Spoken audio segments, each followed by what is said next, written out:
check that. Can I sit right next to you? Might want to sit down.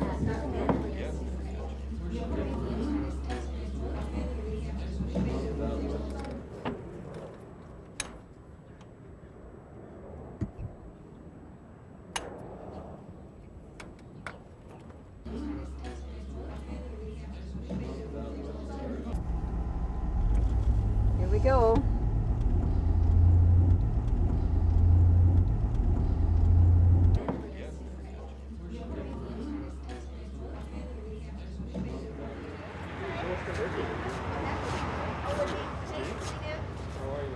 Be careful of this back here. I don't know if that's going to hit. Oh, yeah. I didn't think about that Couple either. inches, there we go. There you are. Wow. We are doing a television program tonight, and it's what we call live on tape. We're going to do an entire show. We're not going to stop and start like a sitcom or anything like that. We'll take you in there. We're going to do a sound check with you. Okay. You know what I mean? And position you for your entrance. Okay? All right, here we go. A couple seconds and we'll start our show. Okay, now. Jack is going to... Ladies and gentlemen, boys and girls, welcome to the stage, the Get You Up sit-down comedy of Mr. Jack Rushton.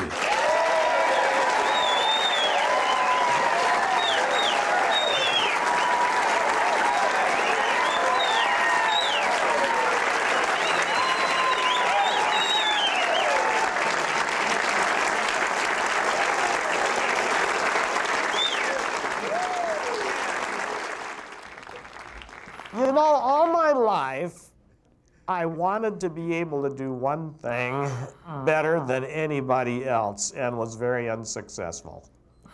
And then I had my accident and I thought, you know, maybe I can be the best quadriplegic on a respirator that ever lived.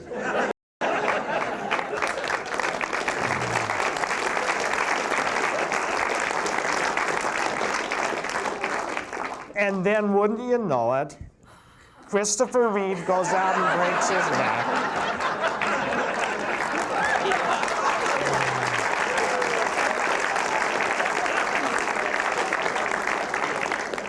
And I'm in competition with Superman.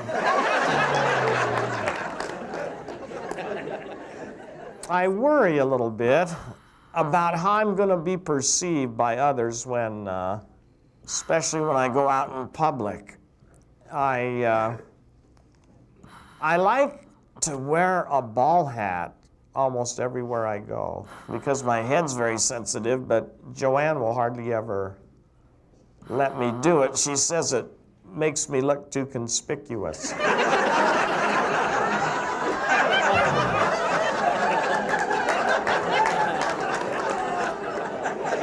And I certainly wouldn't want to look conspicuous. The other day, we went to this elementary school. And as we were leaving, we were going through the playground. And on our way to the parking lot, a group of 5-year-olds were having recess. And they saw me in this wheelchair. And they just came and surrounded me. 5-year-olds are the greatest. They are so open. I guess we could all learn a big lesson from little children about how to react to people that have a little bit of a physical problem. But they surrounded me and they were saying, "Hey, mister, what happened to you? What's that hose hanging out of your neck? And how does this chair work? And what is this all about?" And there was this little kid that was kind of hanging around the edge, and I knew that he wanted to ask me something, and he just couldn't quite get his courage up, and finally he got up real close to me, and he looked me right in the eyes and he said, "Hey, mister, what happened to your face?"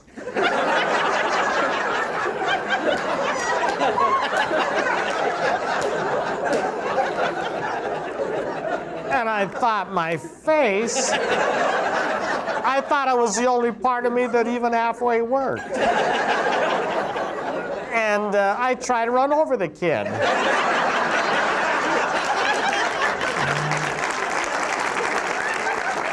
I can remember, more than anything, really coming to appreciate the quality of man I married. I used to tell him, and he didn't appreciate the way I phrased it, but I used to tell him that he was a better bargain than what I bargained for. And I just remember, I think, falling more in love than I actually thought I was, and that I realized that I really did get a good catch. Jack was an awesome teacher, a wonderful speaker. He had the ability to motivate people, to inspire and lift people. He helped many people through the troubled times of their life. The kids always felt comfortable coming to him, talking to him about anything.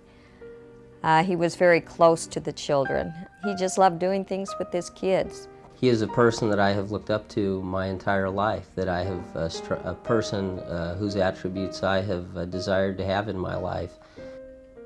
I feel like we played a lot together, had a lot of fun.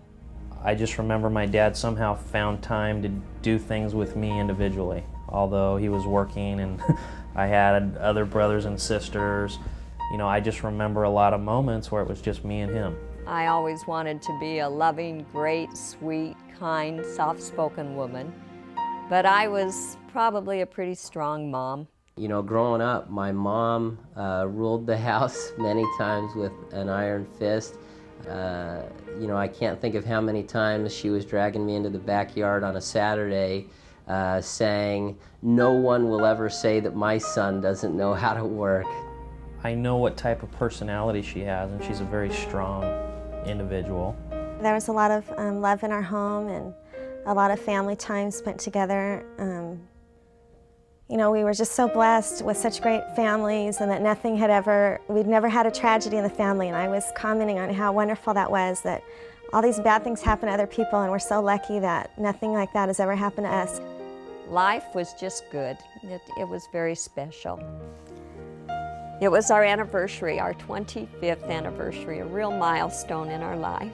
We went and saw the play Les Miserables, which had just such a great impact on us both. We had read the book, and here was this story of a great man that had been given every terrible obstacle in his life to overcome, and never once did he lose his faith in God or mankind, and he came out on top. And now that we look back on it all, we realize that this was just the prelude to what was going to happen.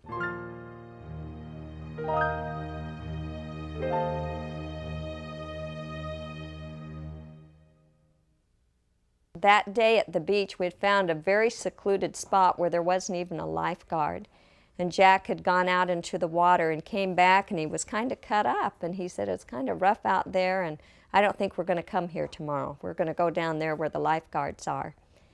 And that evening, while the little girls were watching TV at the beach house, Jack and I took a drive down Pacific Coast Highway. We wanted to see maybe we could find someplace fun to go to dinner. And I can remember we came to a sign that said hospital and realized that we were pretty much on the outer limits of Laguna Beach, and at that sign at the hospital we decided to make a U-turn. Little did I realize that the very next night we would be making that same drive in an ambulance. We met my mom and my little sisters out on the beach, and we went out there, and I brought a friend with me, Matt McCuro, and we sort of ran in the water and were swimming around. I was glad that we had come to the beach and that we were having this special time together. And then he asked me to point him in the direction of the boys because he didn't have his glasses on and couldn't see very far off. So I really couldn't see them, but I said, "I know that they're off that way somewhere," pointing toward the main beach where there were quite a few lifeguards. So he went down that way. So as we were coming out, I saw that he was going in, and so I didn't want him to swim alone because, you know, it was like a family affair. So I kind of just went back in the water to swim with him and hang out. I had spread out my blanket and my pillow, and I was just laying down to read this book when John's friend came rushing up the beach and said, Mrs. Rushton, you've got to come fast. Mr. Rushton's been hurt. So we dragged him onto the beach, and the lifeguards saw us at that time, and they ran over and they started to, ask him if he could blink or if he could say his name, and he wasn't responding to them at all. As I got closer, Jack was laying in the sand. He was very white to almost blue. His lips were definitely blue. His eyes were open.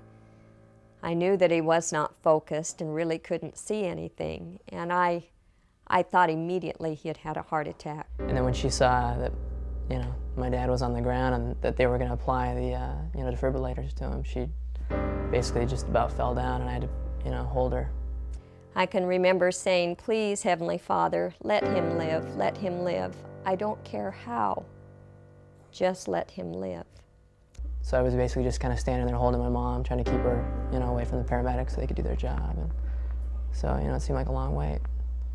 And then came the words, we got a pulse. We finally got a pulse. And how relieved I was to finally hear those words and to think that he might have died right then and there. And I knew that he was very, very close to death.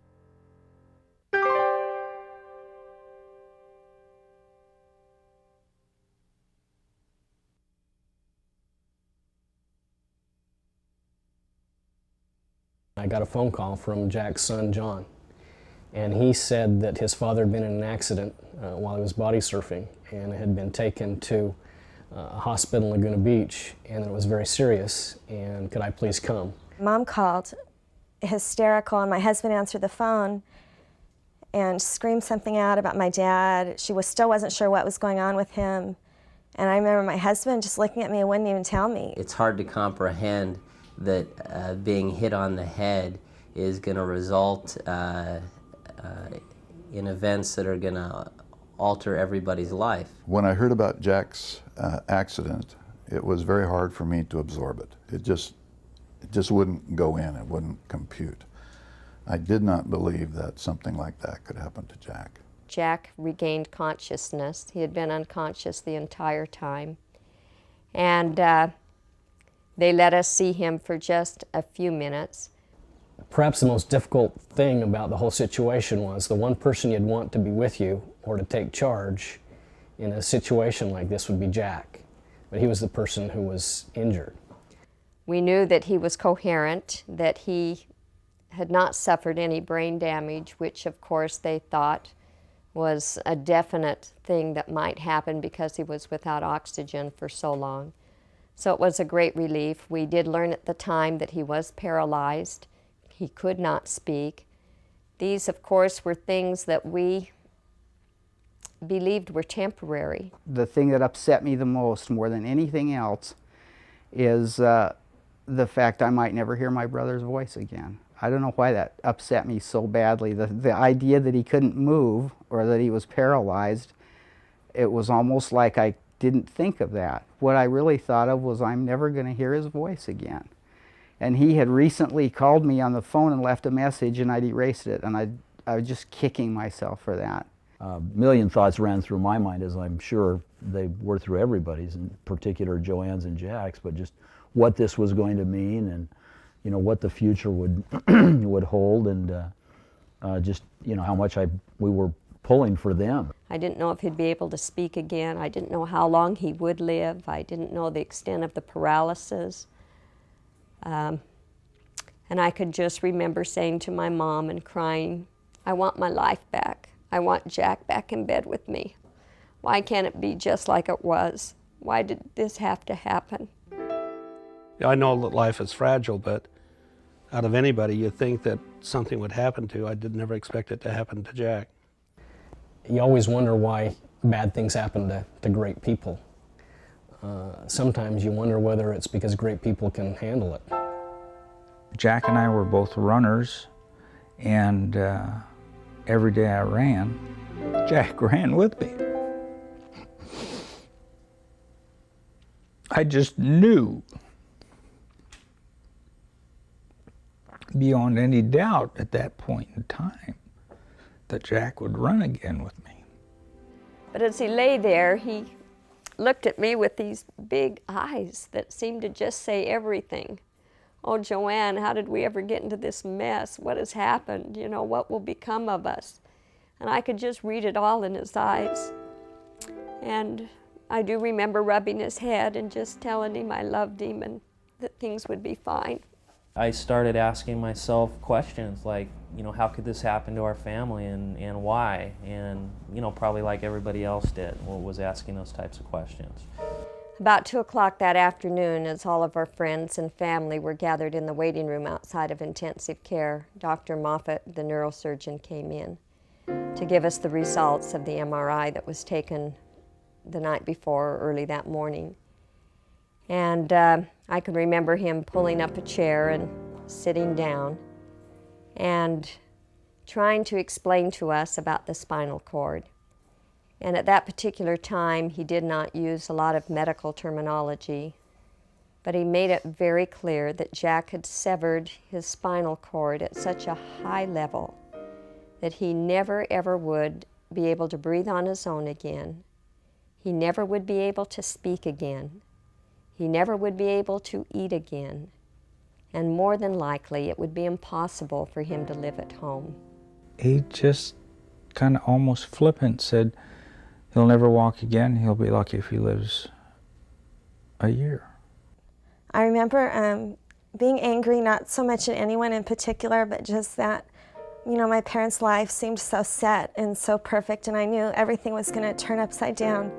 And I think just maybe feeling angry that here's this good man who can do so much good and is doing so much good for so many people and has, you know, this wonderful life, you know, why, you know, I just, you know, why him? Why was this happening to him? I can just remember literally all of us just in a circle with our arms around each other, just weeping and weeping and weeping.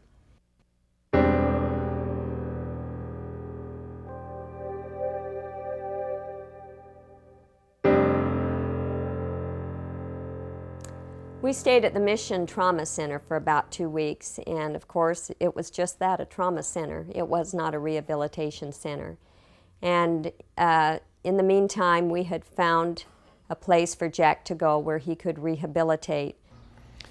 Jack, on coming in, like most persons in his condition, had a lot of problems.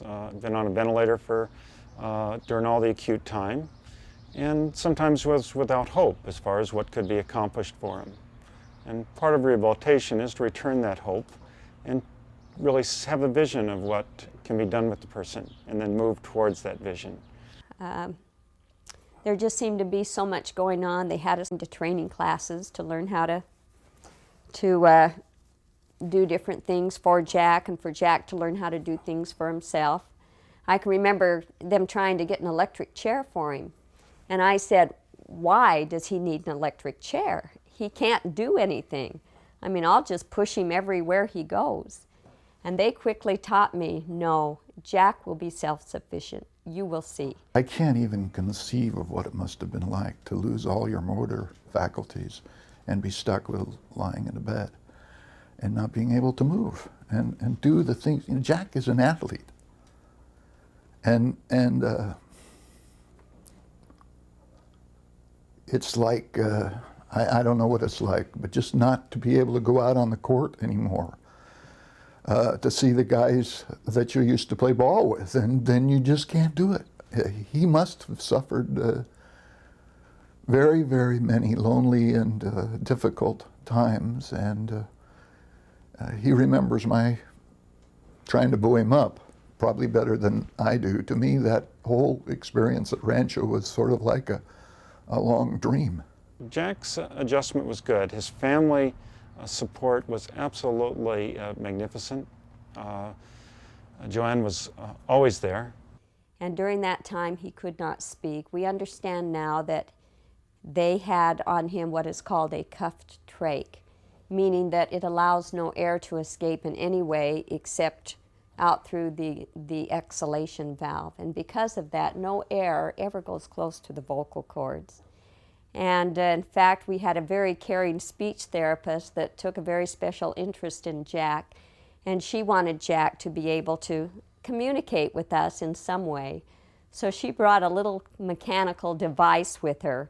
And so we had this all set up and all of us gathered around because we wanted to know what Jack's first words were going to be.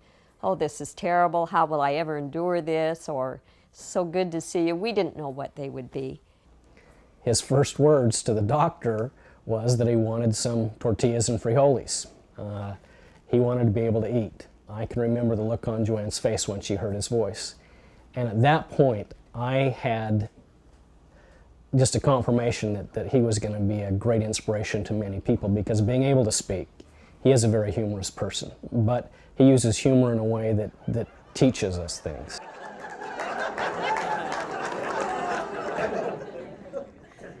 You know, even though my health is very good, Joanne still insists on taking me to the doctor every once in a while for a checkup. And so we go, and they do blood work, and the nurse gets the needle ready to take my blood, and I always ask her, is this gonna hurt? And, she pats me on the arm and says, well, it'll probably sting just a little bit. Well, as they get done examining me, and they usually tell Joanne, well, Mrs. Rushton, bring him back in 6 months or 6,000 miles, whichever comes first. A while back, I was getting into my modified van, and there's an open space by the driver's seat so that I can sit by Joanne. That's a whole other story. But as I was getting into the van, this one day, my ring finger on my left hand got caught on that seat. And as I was going in, it was bent all the way back to my wrist. And as I watched it, I said to myself, boy, I'll bet that hurts.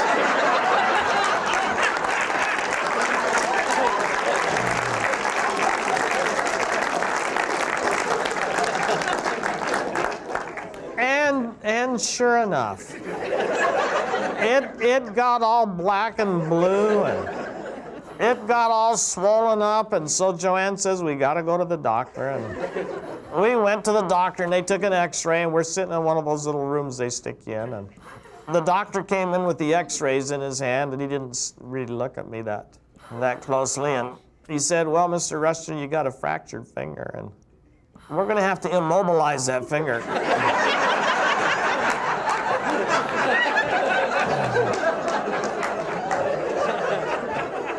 And I thought, oh, golly, where did you go to medical school?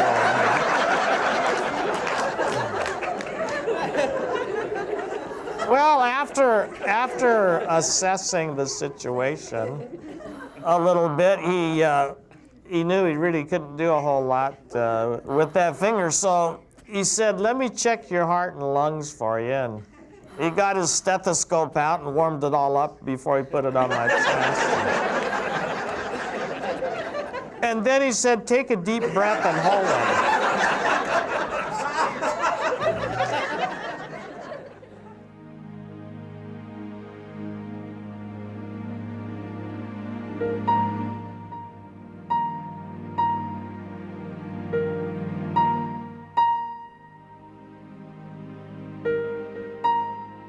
It was decided that he wanted to come home from the hospital. He was going to go forward with his life regardless of what condition he was in.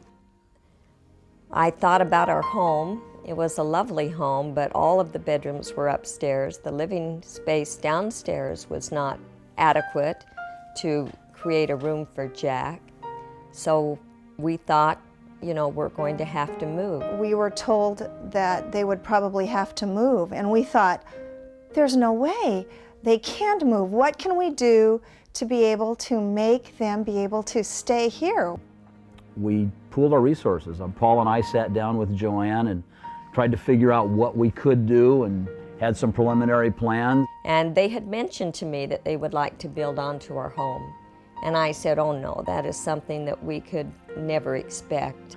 I took the plans down, submitted them, And they told me that it would, have to go through plan check and do the whole 9 yards. And about a week later, I had this feeling that I ought to drop by the building department. So I did, and I got the chief inspector, told him what we were doing, and I said, we're kind of on a time frame here. Jack's coming home in about 6 weeks, and we've got to have this thing done, and sure appreciate anything you could do. And he said, hold on. He said, come with me. So we went back and actually dug the plans out of the archives. They were buried back in a corner. Dug them out. He laid them out on the table. He looked at them, proved them on the spot, gave me the building permit. They built the add-on to this house in just 6 weeks' time, which was a phenomenal accomplishment. But speaking to those who participated, it was a great blessing to them. It was such a great project, and there was such a feeling about what we were doing. It was just a wonderful experience to feel them and to feel the love that was here in our home. Nobody wanted that to end. We wanted Jack home, but we didn't want that feeling to go away. I did it for a very selfish reason. I love him. I don't want to go.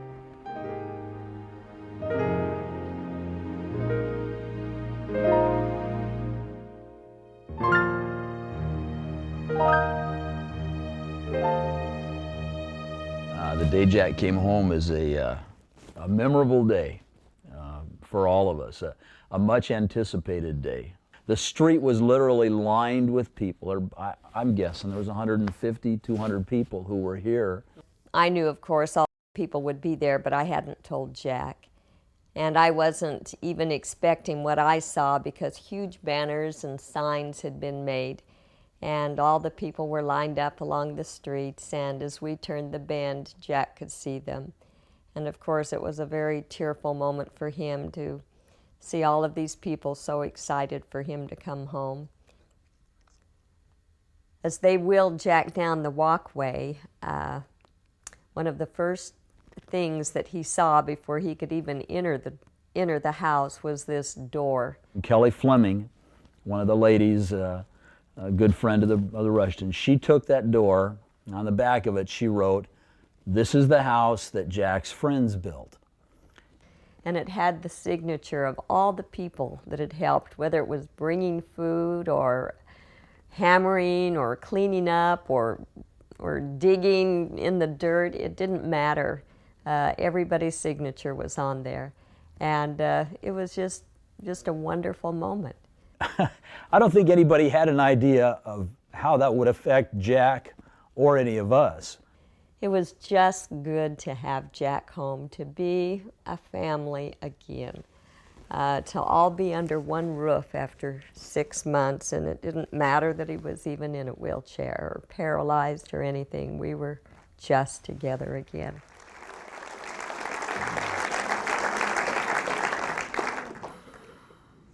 You know, with all of the modern technology that we have in the world, it's just amazing that my life support system is held together by Velcro and 2 rubber bands. I call this living on the edge. One night, I was in my bedroom, and my son John was 16 at the time, and he drew the duty to sleep in there with me that particular night to give his mother a little break. And in the middle of the night, I could sense that I wasn't breathing real good. And all of a sudden, I could hardly breathe at all. And the alarms began sounding on the respirator. And I looked across the room at John, and he didn't budge. And I thought, oh no, I'm a goner. This kid's never gonna wake up. But all of a sudden, he jumped out of bed, ran over to the telephone, picked it up, and said, hello.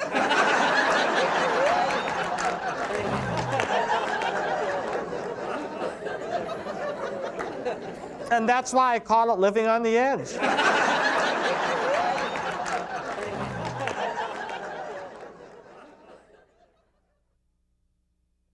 Not long into his injury, he was asked to give a talk to some young people, and he was so terrified of that that he told them no.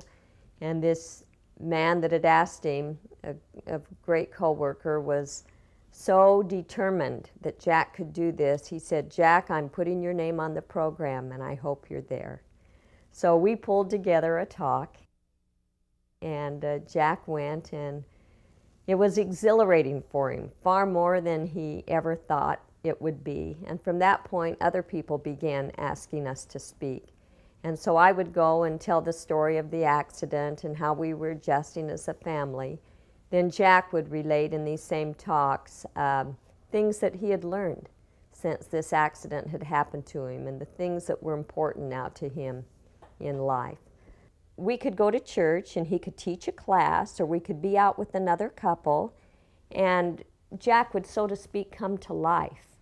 And I felt during those periods of time, especially when he was teaching or speaking, that he did not feel paralyzed. He felt like he was useful, he was contributing, and he was the whole Jack. And yet when he would be at home and just sitting in front of a computer, or laying in his bed, or sitting in front of the TV, he knew he was paralyzed. And it was then, within these walls, that I really missed Jack. When Jack was around other people, it seemed like everything was fine because he kept the line of communication open, being interested in what we were doing. But when they were alone, he shut down, basically. Instead of talking to me through that period of time, he would be totally silent, and there would be no interchange. And it was like that I wasn't there, and I literally was just some caregiver off the street. And I wanted to be more than that. She talked to Jack about it, and it was as if Jack did not have an understanding of what she was even saying. And she got so frustrated. Joanne saw him as a whole person. He still was Jack. I wanted a husband. I wanted someone that I could talk to, and someone that felt like they could talk to me, that we could share, that we could laugh again, that he would reach out to me through words. She wanted him to feel that she still loved him, and she couldn't understand that he couldn't feel that way. I think he lacked the ability to see beyond his own paralysis, that he was paralyzed emotionally as well. In order to survive, he had put himself into an enduring mode rather than a living mode. And it was only those few times when he would teach and go before people that he did feel alive. But at home within these walls, when he couldn't walk around, when he couldn't turn the pages of his own book, when he couldn't hug me, I could hug him, but he couldn't hug me. I know they had a very, very good relationship before. And I think he probably did not even want to think about it because it was so painful. He said one of the hardest things would be when a grandbaby would crawl over to the wheelchair and hang on to his leg. And he couldn't pick up that child and hold it, his own grandchild. When his grandsons would come over, he couldn't play ball with them like he had his own children, and they didn't know the real grandpa that was there. Those were things he just couldn't overcome. Those were the things that he wanted to do and couldn't do, that would make him complete. Joanne was trying to cope with it and really make the best out of it. She hadn't totally accepted it, but she knew that they had to move on or that relationship would be lost. He decided that he needed more help than anybody on this earth could give him, more than a psychiatrist could give him, more than I could even give him. And he turned to the source that he was more acquainted with than perhaps any of us, and that was the Lord.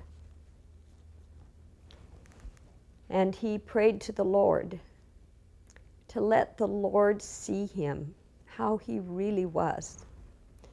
Not how the students in his class saw him, not how the audience saw him when he spoke and when he could crack jokes, not how he saw himself, but how he really, really was, how he was really dealing with this.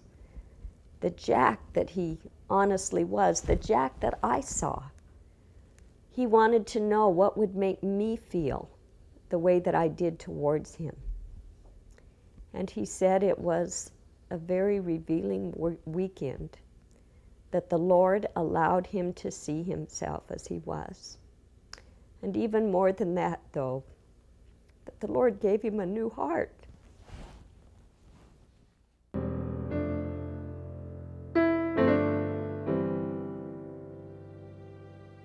Well, as Jack and I were asked to speak more and more, we wanted to make it appealing. We wanted people not to pity us. I think that was the greatest thing, to look at us and say, oh, how terrible this has happened to you. We wanted them to see a positive side. Not only that, but every time we would go speak, someone would come up to us and tell us of a situation that was even worse than ours, so it kind of kept us in perspective. But just as things would happen, accidents, the care that I would give him, the way I would drive, Jack just found ways of poking fun at all of this, so it became incorporated in the talks that we would give. And people found him very funny, very funny. To be able to see the light side of things and the funny side of things is a lifesaver for you. If you can laugh, it changes the situation, so you feel differently about it. And I know he does that. Well, he's always willing to make jokes about his own situation. And that's why he can be so funny about it, is that he's candid and he's honest, and he's very open. And that's why you can learn from him and the situation. Whenever we have the opportunity to speak in public, it never ceases to amaze me the reaction that Jack gets from those that are there. Be it young people, be it adults, afterwards he is always bombarded by these people who share with him how much he has inspired them and helped them. Yeah, this was supposed to happen. It happened, and it's not good, but it's changed my life, it's changed my family's life. And Jack was doing that before the accident ever happened. He was impacting people's life and changing. And now, if he's had a way of being able to impact people's lives more, it's happened. So you talk about an accident blessing people's life. People's lives have changed drastically because of this. Their life has touched ours and made our lives just that much better as well. I feel it a great mission to be able to expose Jack as much as I possibly can to this, with this ability that he has to lift people and to help them see that they can overcome difficulties that they have in their life. He always is able to do it in such a way that he never makes you feel sorry for him, but you're just glad to know him, to be around him, and to have been exposed to the things that he's learned because of what he's been through.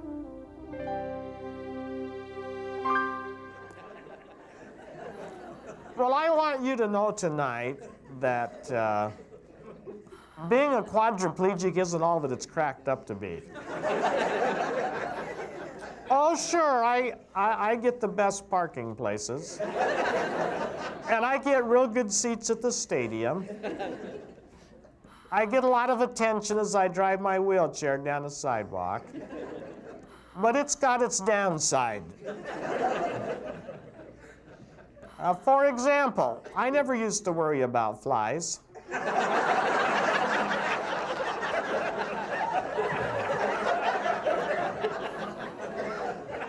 Now they are my greatest enemies.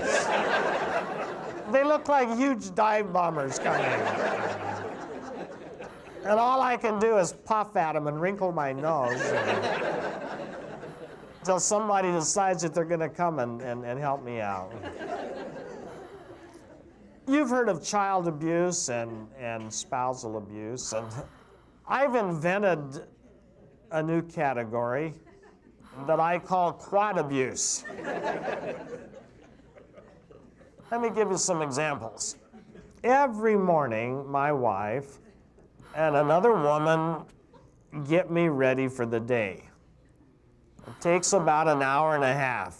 Then as they work over me, they talk, as women do. I've heard things that no man ever ought to have to hear.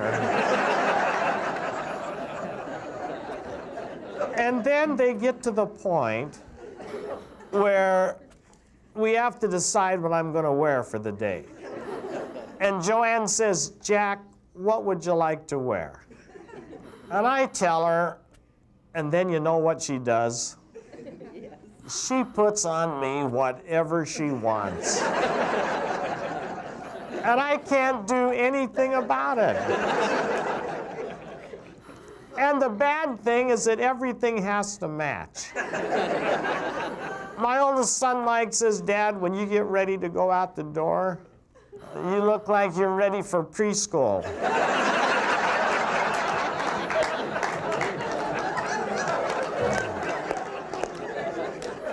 And you know, before this accident, I used to get up in the morning and put on a pair of Levi's and a t-shirt, or I'd wear a suit and a tie, but I've discovered now that I wear outfits.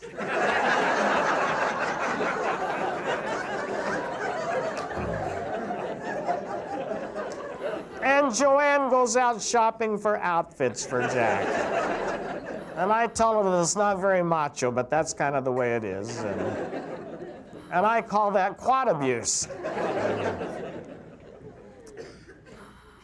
I was in the hospital recuperating, and I remember this one day I was lying there very comfortably, and all of a sudden Joanne appeared at my bedside with a can of shaving cream in one hand, big smile on her face, and a double-edged razor in the other. My whole life passed in front of my eyes. It was a far more harrowing experience than my accident. I soon convinced her to get an electric razor, which she did, and along with it, she got an electric toothbrush, which I have learned can be a lethal weapon. Yeah. Especially when she's watching a TV show and brushing my teeth at the same time. And then she's got these little scissors. I guess all women have got them. I didn't know about this, but she's always nipping away at the hair in my ears. Before I got hurt, I didn't know I had hair in my ears. Now it grows overnight.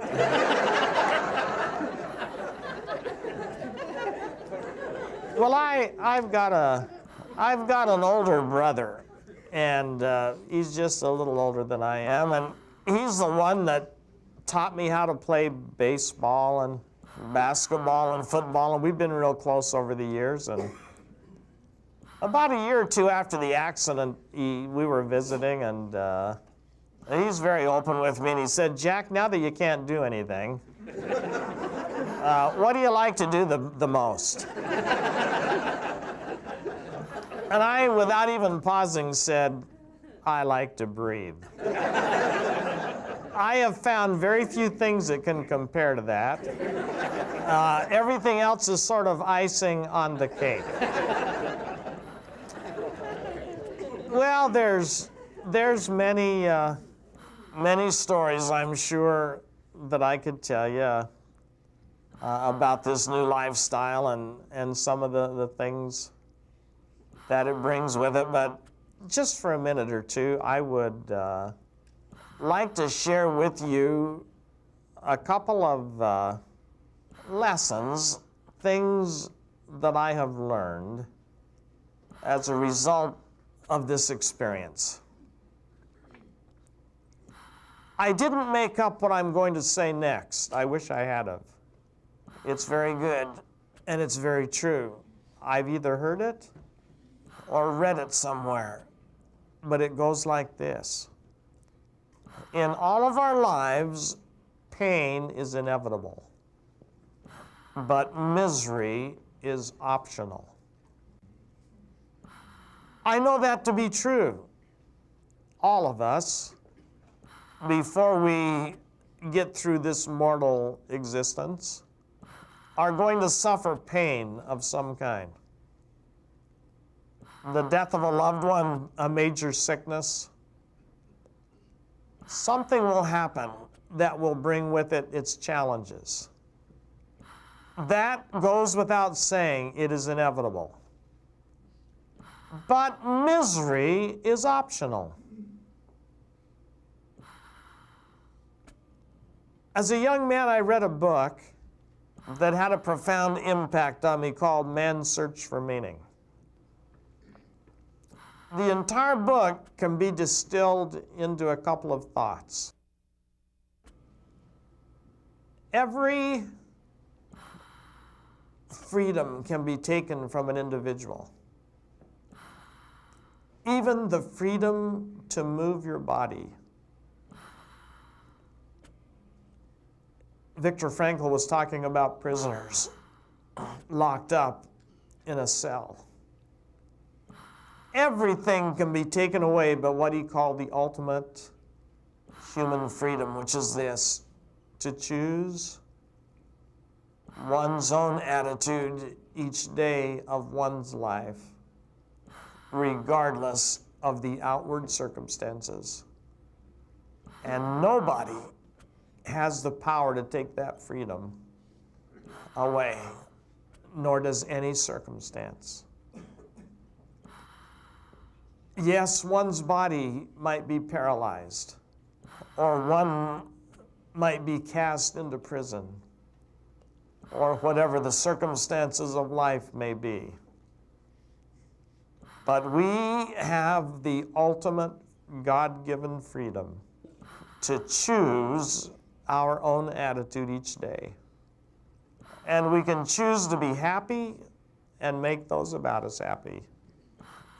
Or we can choose to be miserable and ornery and affect others in that way. We met a few years ago, a doctor that worked at the hospital where I was first taken from the beach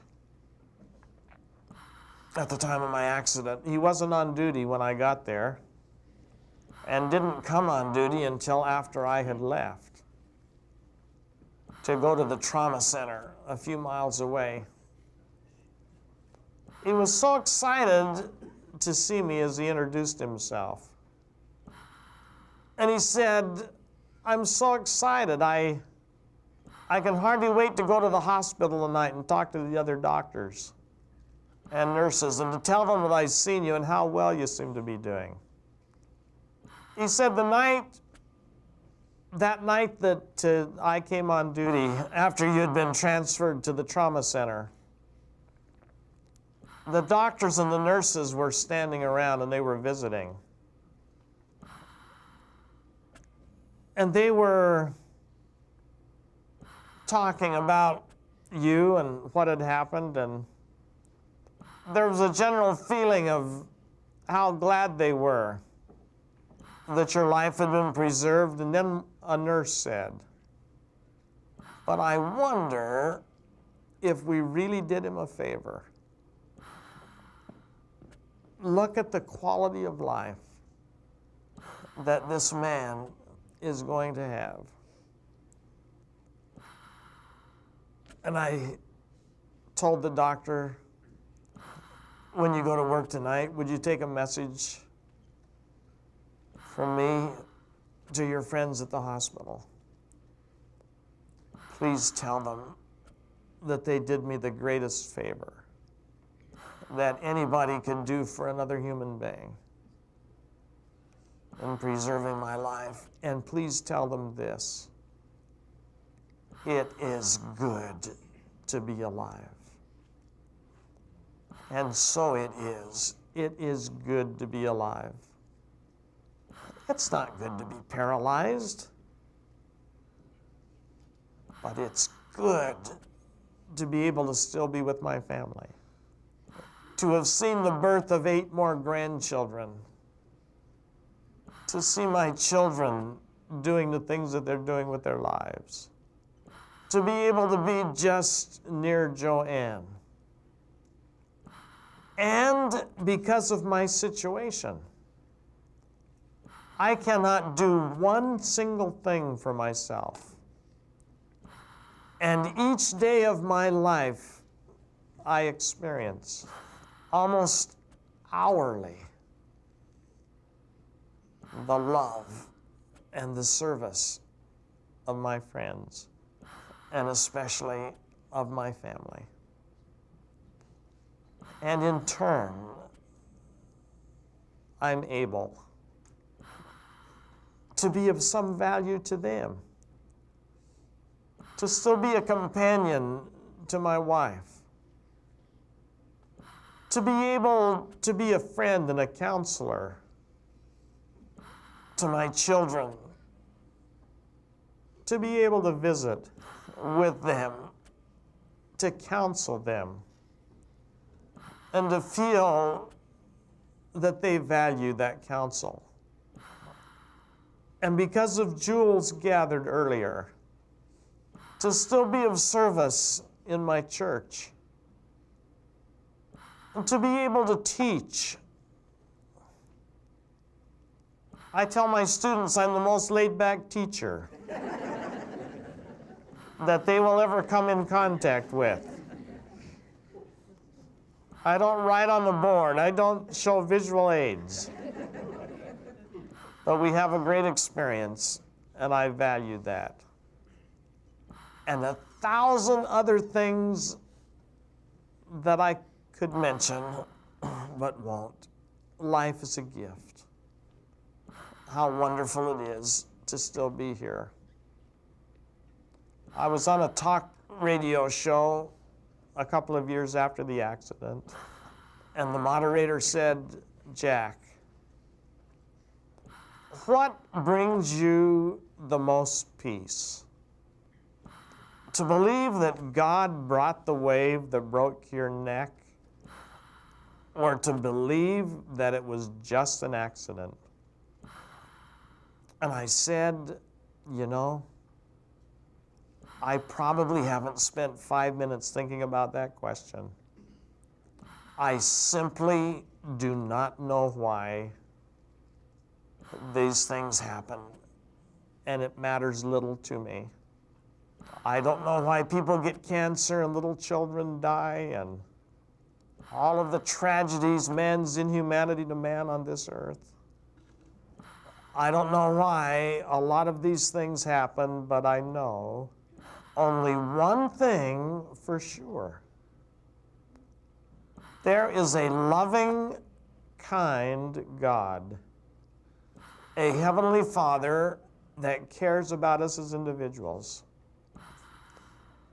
And with His help and His power, we can cope with any situation that life may bring to us. We can overcome our challenges and our problems with His help. And I want you to know from the bottom of my heart that the burden of paralysis literally has been taken from my shoulders, that I do not even feel it. And I'm so grateful for that. And this is the one thing I know. My accident was a wake-up call. Every day to me is a precious gift. Every day I value with all of my heart. Enjoy the moment. I thank you all so much for coming tonight.